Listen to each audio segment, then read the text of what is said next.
November 3, Italy, Delta Papa. November 3 station, come back with the call sign again. Certainly, November 3, Italy, Delta Papa, N3IDP. Name is Steve. Radio is an FTDX-101 MP driving an 8-com 1200S solid-state amplifier, putting out about 800 watts. QSL. Roger. And what was your location again, Steve? We're about 28 miles north of Philadelphia, Pennsylvania, in a town called Lansdale. Roger. Sounding good. Sounding good. What kind of antenna are you running? Right now it's a 43-foot vertical with about a gazillion radials and an MFJ 998 remote tuner at the base of the vertical. Okay, I just looked at your audio, and it does look to be a little loose. You could use a little more processing for a fatter signal. We usually recommend engaging your compressor at about a 3. It's a token amount, but it does what it's supposed to, and it begins the fattening process. The end result, if we do it, would be a 3 dB dynamic range without being able to hear any of the stuff working. Just be a loud signal. Roger? Roger that. I do have the compressor on this radio. It's an interesting way they run the compressing system. So I can't get the slope and the cut, but I'm at about 50% compression. I'm going to turn it up. So there's about 60% compression there. How now? All right. Need to go to your ALC and check your ALC level. You want to adjust the ALC from mid-scale to 2/3. Roger?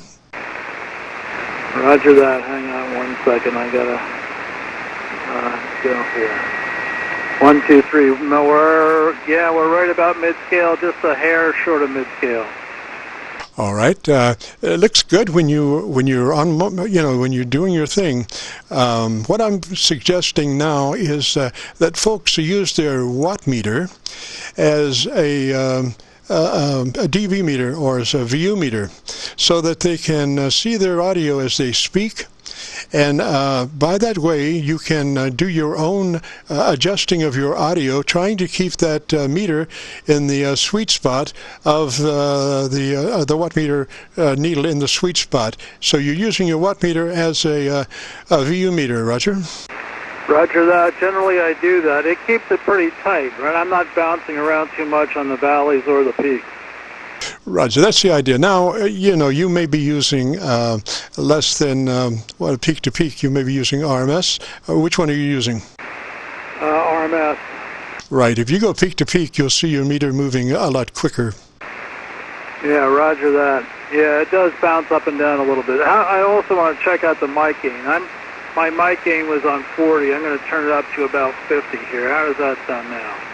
Well, again, be looking at your meter as you're talking so you keep a consistent audio level. And tell me a little bit more about what you like about your radio.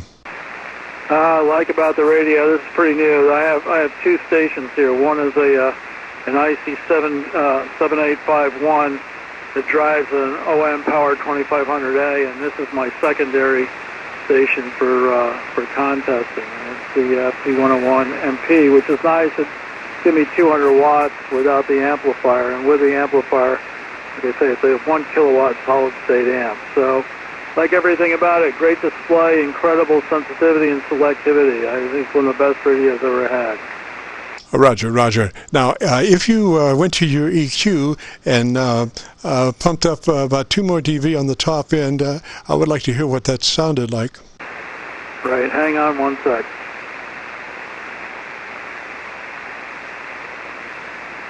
That's a top end EQ boost 2 dB over where it is.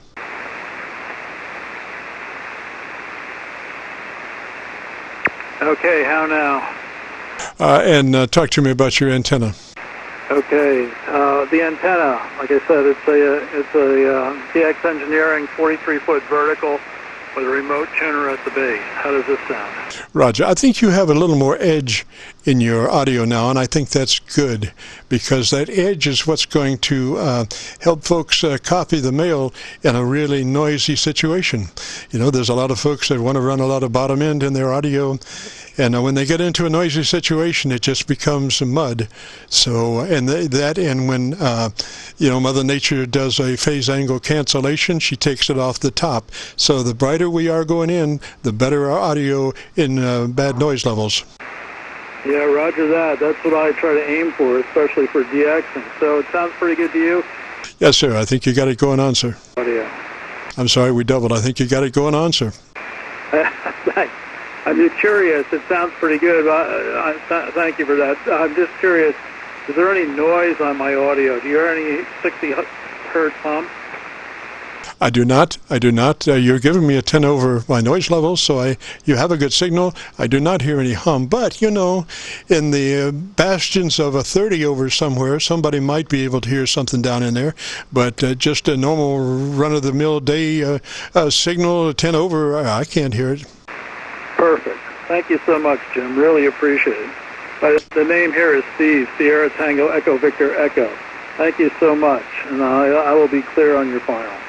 Roger, Roger, Steve, and if you get a chance, drop by YouTube in the next couple of days, or we will be posting this recording within the next couple of days. If you get a chance, drop by YouTube and do that call letter search for Kilo Charlie 9, Victor Kilo Victor.